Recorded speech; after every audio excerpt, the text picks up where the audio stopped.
I certainly think that brokers and franchise sales organizations can play a very positive role in franchise development, particularly for emerging franchisors that just don't have the experience in selecting franchisee candidates, in strategies like growth strategies, strategies for defining territories, and so there's certainly a a necessary role for brokers and franchise sales organizations to play. Um, this the proposed bill in California and the proposed Model Broker Registration Act. Um, the goal of the both is disclosure. It's not to change or restrict or limit the current way that franchise brokers practice or franchise sales organizations practice. It's just providing additional information to prospective franchisees about the role that they play, so that as prospective franchisees are taking in information from the various parties that they touch during the franchise sales process, they have all of the information necessary to evaluate not only the information that's being presented, but the source that's providing it. Welcome to the Franchise Hot Seat Podcast, where we talk about all things franchising. Now, here's your host, Dr. John P. Hayes. Sarah Davies is the General Counsel of the International Franchise Association, and she's my guest today. And we've got a hot topic to discuss that's particularly of interest to franchisors and anyone who sells franchises on behalf of franchisors, commonly franchise brokers, even though franchise broker representative is sort of a new term to me, Sarah, and it's one of those issues that in the NASAA proposed Model Franchise Broker Registration Act, IFA commented upon that and other issues related to this act. First, thank you for joining me. This is a great opportunity. I know how busy you all are at IFA, and I appreciate the time very much, Sarah. I want to begin with Senate Bill 919, California Senate Bill. Are these two, the Senate Bill 919 and the proposed NASAA Model Franchise Broker Registration Act, related? They're covering the same territory essentially, but give us some history, because you've been involved in both, and give us some history about how these relate to each other. So not related, but you're correct. They do cover the same topics of registration and disclosure requirements for third-party franchise sellers. IFA worked with the California legislator to introduce Senate Bill 919 in January of this year, to propose registration and disclosure requirements for third-party franchise sellers. NASAA has been working on its Model Broker Registration Act for a number of years. IFA became aware that this was a priority for NASAA in February of 2023, and our efforts as it relates to Senate Bill 919 really stemmed from an interest in ensuring that the rulemaking was well informed. In conversations with members of the NASAA Franchise Project Group, there's a lot of information about the various roles that third-party franchise sellers play, that we weren't sure that NASAA was fully informed about, and so wanted to get some sort of legislation in place that would accurately capture the role that third-party franchise sellers play. Okay. So third-party franchise sellers, I'm just going to use franchise brokers. Is that acceptable? It's a mouthful. Yeah. The intent with that term was to ensure that it encompasses not only franchise brokers, but also franchise sales organizations, franchise consultants, but happy for you to use the term franchise broker to apply to all of those. Right. It's anybody who's not working directly for the franchisor, but involved in the sale of a franchise. And we've commonly known these folks since probably the early 1990s as franchise brokers. Some call themselves franchise consultants. They don't like the word broker, but that's what we're talking about here. Currently, today, let's say you and I decide we want to be franchise brokers. What do we have to do to become legit, to be a franchise broker? We will join the IFA as a supplier. Good move. But what else do we have to do other than to let the 3,000 some franchisors in North America know that, hey, Sarah and John are here. We're ready to sell your franchises. So from a registration standpoint, Yeah. what do we do have brokers to have to do? to become legal other than we incorporate if we want to do that, and we hang out our shingle as franchise brokers, and Right. we're ready to do business. Currently, that's all you have to do, right? There's no requirements currently that that franchise brokers do anything more than that. Certainly, there's no requirement like educational requirements, registration requirements that are in place right now. Yeah. And to be clear, to become a franchisor, while you do have to provide a disclosure document, you don't go knock on the door any place in Washington, D.C. and announce that you're a franchisor. You don't have to do that. You have to do that in some states, sort of. Right. So, maybe is this a little, wow, we should have thought of this before. Have we been lax in franchising and not saying it can't be that easy? We should require some education, but we don't require education of franchisors. We don't franchisors required of franchisees. Other than disclosure for a franchisor, they don't have to jump through too many hoops either, do they? Right, they don't. So it's just preparing the disclosure document, and then, as you noted, in certain states, completing the registration requirements. IFA certainly supports education for franchisors, and we've got a lot of available resources and tools, and also support universities like yours in educating franchisors about franchising, but certainly not a requirement. I've been involved for 40 years, and there's a lot of education today that wasn't always available. And also, it's available for franchisees. It's available for franchise brokers. A franchise broker association, whether it's IFPG or it's FranServe or whichever one it might be, they have their own education that they require their brokers to take. But again, nobody's looking over the shoulder, so to speak, of the broker. And maybe that's not good form. Maybe having some regulations, and oftentimes we say, no, we don't need any more regulations.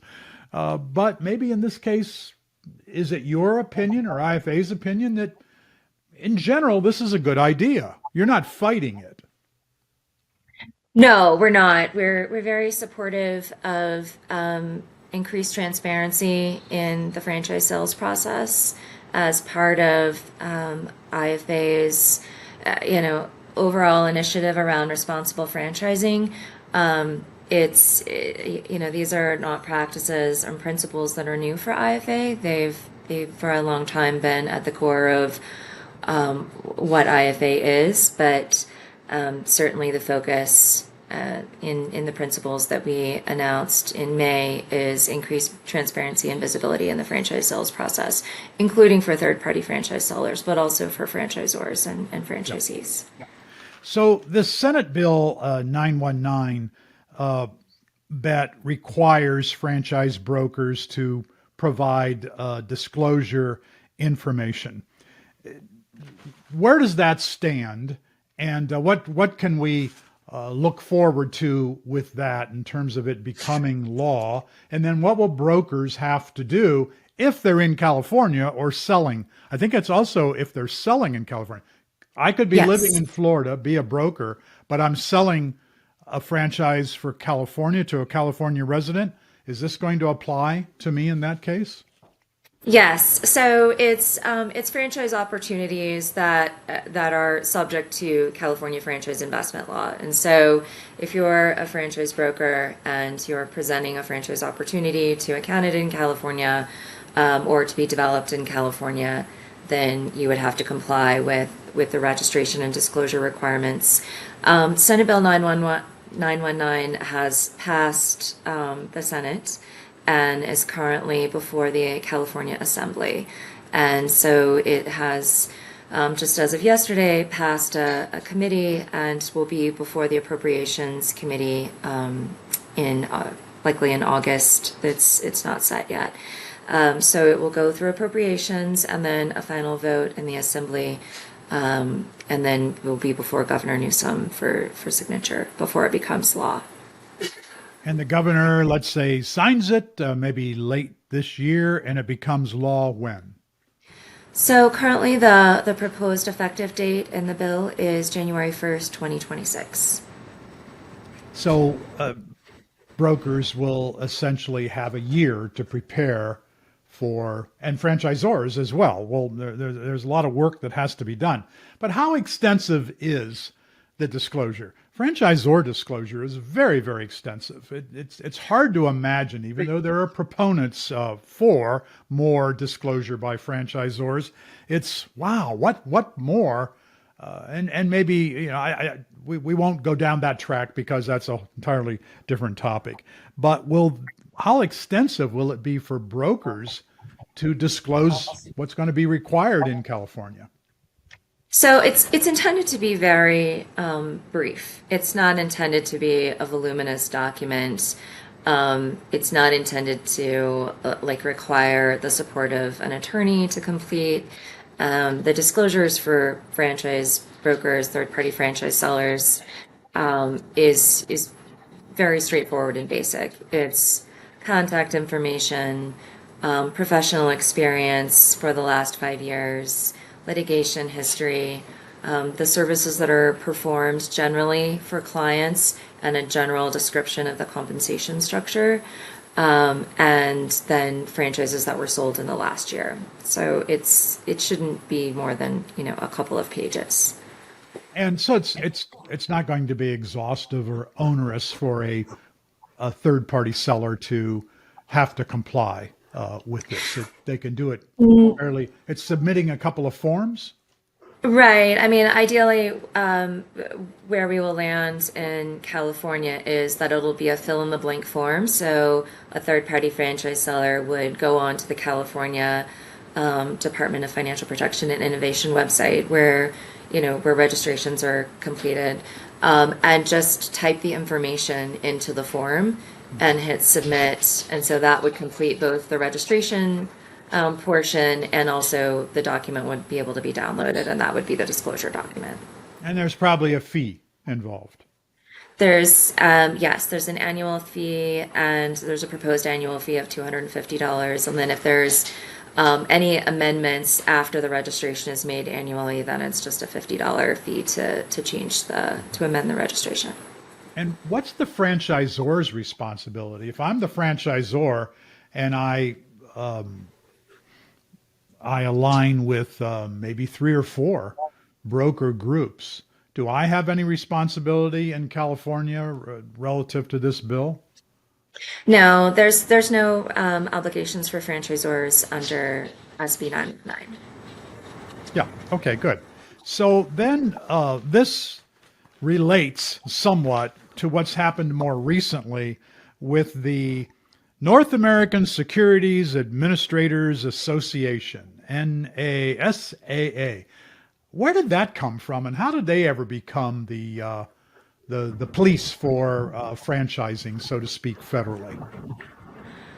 So I don't know that I'd use the word police, but it's no, you wouldn't.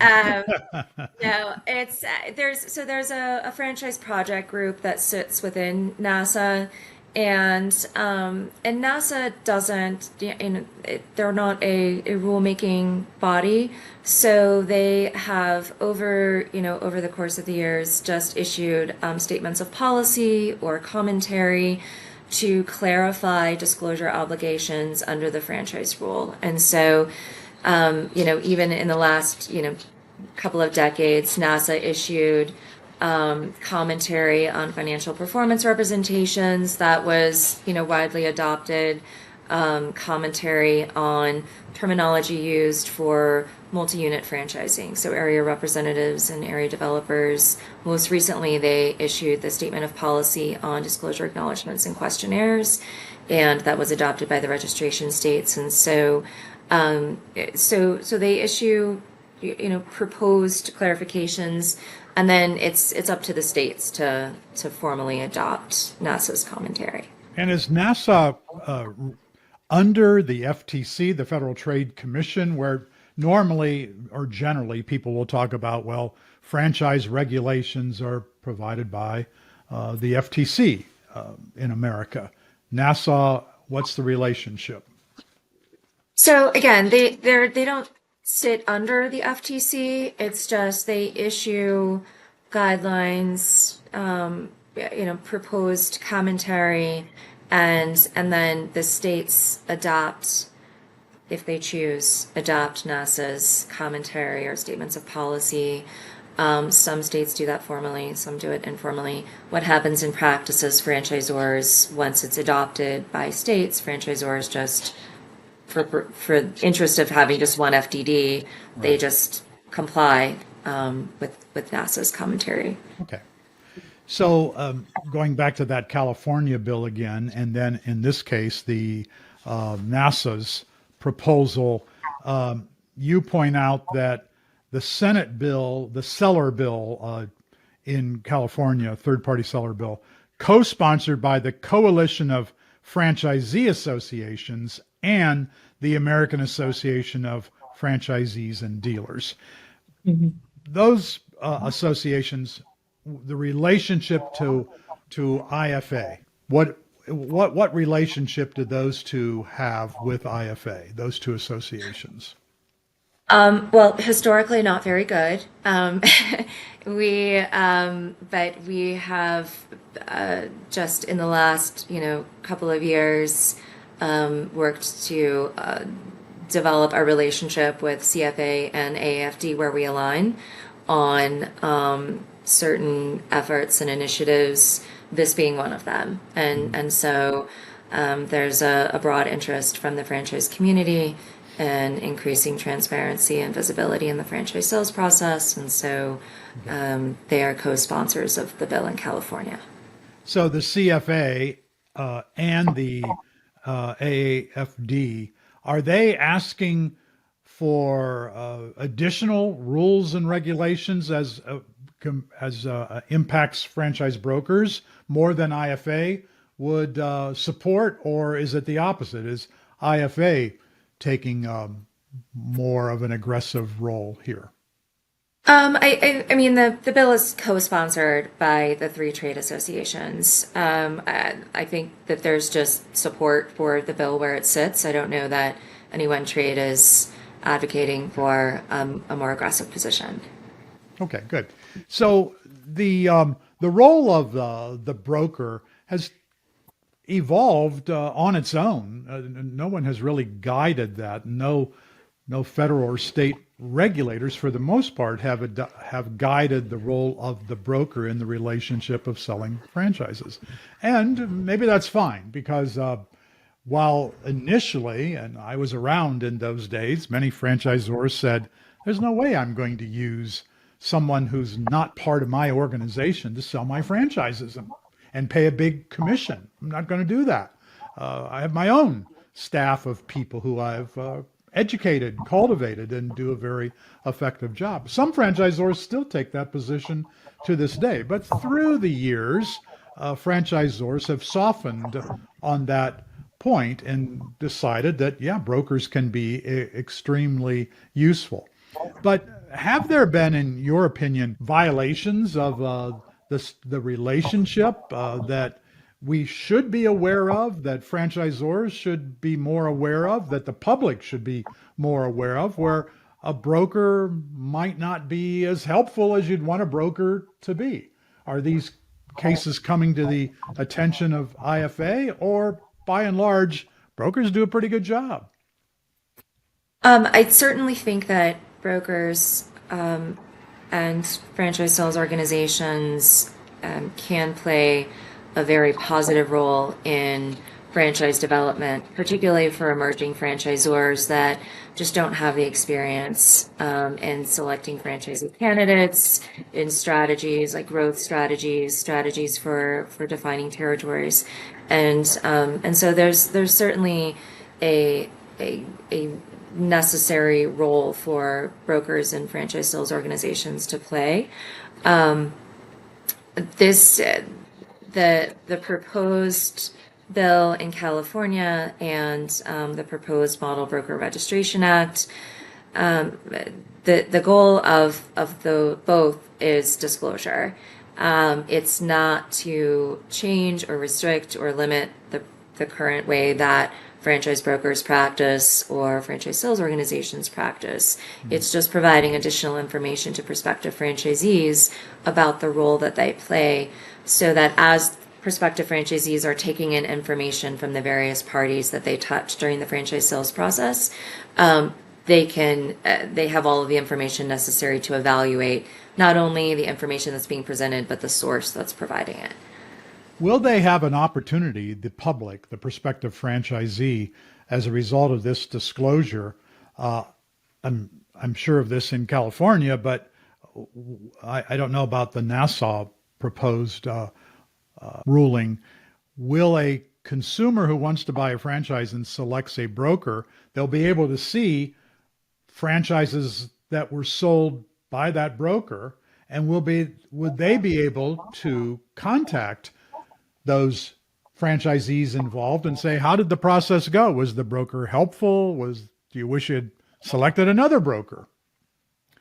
Right, and if you that's similar to what exists in the FDD right now. So there's all of the existing franchisees, the contact information for a system, existing franchisees and franchisees that have left the system.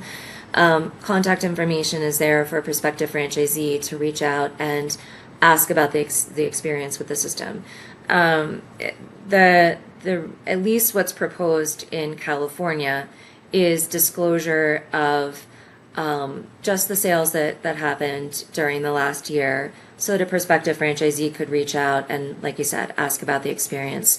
The disclosure documents are not intended to be publicly accessible, at least under California. So it's not information that will be like available to the general public, just the prospective franchisee that's receiving the disclosure document. Okay.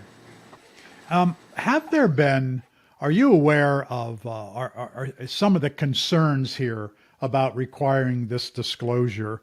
There has been some discussions recently, various media and various meetings about, all right, we're brokers, and I'm in favor of brokers, so this is not an issue. And I love the broker groups that support Titus Center as well, and lots of brokers who I've known through the years. But there's a concern that brokers are overselling. FSOs are overselling. Instead of buying one franchise, well, you have to buy 3 or you have to buy 5 territories. And there is concern about what I'm calling overselling, for lack of a better term. Does that come up in these discussions? Is that a concern to people who are looking at how to make more sense of the broker relationship?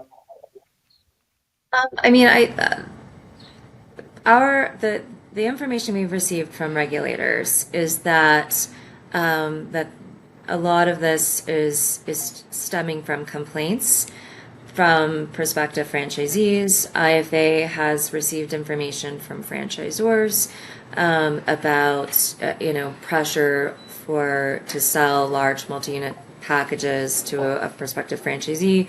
Franchisees feeling pressured to buy multi-unit packages.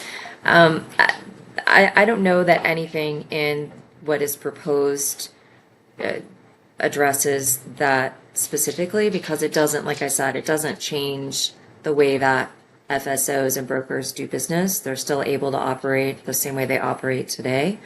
I think the only way that would be fleshed out is if a prospective franchisee called, franchisees that were sold by a broker or, an FSO or participated in the sale during the last year and to discuss the experience, and then, the franchisees, relays that they've had a terrible experience and were pressured.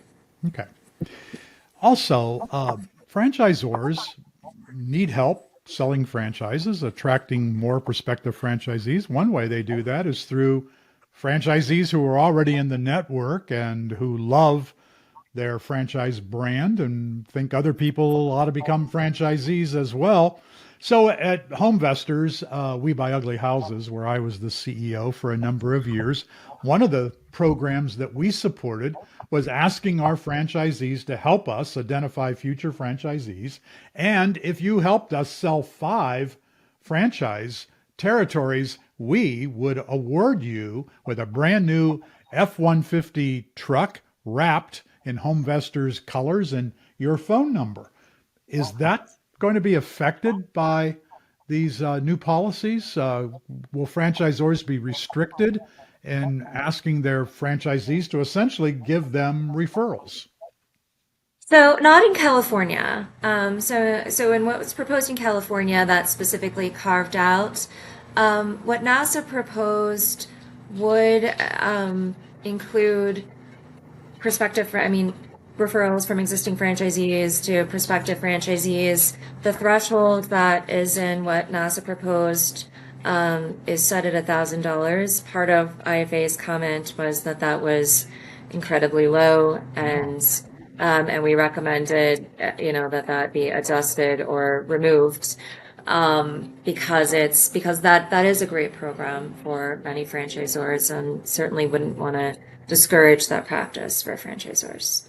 Yeah, the existing franchisee generally is not acting like a broker, not at all. In fact, it may contact a family member or a neighbor or somebody who they know through their church or religious affiliations and said, hey, you really ought to look at this franchise. I love it. I've been a franchisee for 3 years. And that's generally the extent to what happens. And if the person says, I'd like more information, franchisee provides that referral to the franchisor. The franchisor still has to do the work of the selling. To get in the way of that would be disruptive, I believe. That would be unfortunate. Because and you're going to spend more than $1,000 to reward a franchisee who helps you get a new franchisee. So we'll see how that goes. There was also a request on IFA's part, the distinction of franchise broker and franchise broker representative.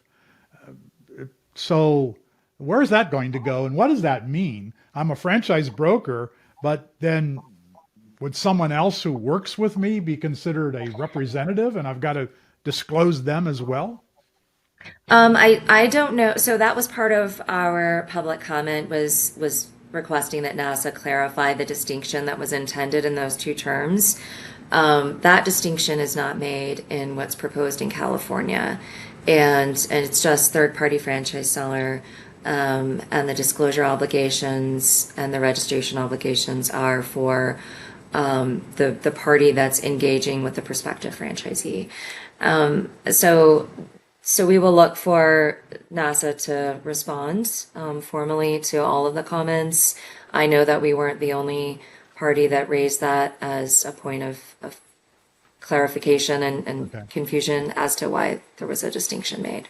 So the deadline has passed for commenting for NASA. Typically now, what happens? How long will it take NASA to look at all these comments and respond to IFA and others? Will you get a response? Will they clarify franchise broker representative? Yes, NASA does. NASA doesn't respond directly to each commenter. They'll issue like a formal response. Yeah. In connection with either issuing the final Model Broker Registration Act or proposing a modified act and then opening it up for public comment again. But NASA does address all of the substantive comments that it receives, and then its responses are made publicly available for everyone to review. So yes. So this is the summer of 2024. When do you expect NASA will have the next round of comments and asking again for feedback? They are a very hardworking project group, and so I would expect to see something later this year. They're usually fairly efficient in reviewing comments and preparing substantive responses. I know they got quite a few responses to the proposed Model Broker Registration Act, but I would still look for something to be published later this year. Okay. And then are we looking at 2026 until, and it's not there, this is not, the end result of this is not a new law necessarily. Right. The states will So, decide. correct. So I would say it depends on whether they issue a final Model Broker Registration Act or, an amended version of what they previously published and then open it up for public comment again. If they issued a final Model Broker Registration Act, they would, have a date when it would be effective as vis-a-vis NASAA, and then states, like if you look at what happened with the statement of policy, Washington did a formal rulemaking where it said it was going to adopt the SOP. Maryland, just issued a notice that it was adopting it. California adopted it into the CFIL, and then other states just informally fell away. So Okay. And again, will there be like maybe a year's preparation in advance that people will be able to not have to hustle to comply? It'll be sure. I can't speak for NASA or the states, but I would expect that there would be a reasonable amount of time for brokers to be able to comply. As it relates to NASA, I mean, they didn't touch disclosures in this first phase. It's just registration. yeah. And so they indicated in their proposed Model Broker Registration Act that they're working on disclosure requirements, but at least at this stage, as it relates to NASA, it's just filing like brokers already do in Washington and New York. Yeah. So it's just a filing for brokers as a result of what NASA is considering now, but the indication is disclosure will come after that, Correct. most likely. Yeah. Okay. So I don't think any of this is overly protective or overly onerous or in any way that you can still be a franchise broker with ease and go do your job and be able to do it well. But it's looking out again for the public, which franchising has always done a great job of since IFA, since Bill Rosenberg, since about the late 1970s, of informing the public about here's what franchising is about. Here's how it works. Here's who it doesn't work for. Now, your job as a member of the public and a prospective buyer is to do your homework. And many people don't do that. Right. You can't rely on the broker to do the Yes. homework for you. Good brokers won't do Correct. that. They expect you to jump through the hoops. Ultimately, it's your money and you've got to make the decision. So I think all of this is good for franchising, in my opinion. I'm not asking you to say it's good or bad. I don't want to put you in that position. Sarah, thank you for your time. Very informative, always very helpful. I appreciate so much what IFA does for franchising, for the Titus Center for Franchising. And we always want you to come back and speak to our students and to our advisory board. We appreciate the time that you can devote to us. Thank you. Oh, thank you. It was my pleasure. I appreciate the time. Thanks for tuning in to the Franchise Hot Seat Podcast with Dr. John P. Hayes. Tune in next time for more conversation around all things franchising.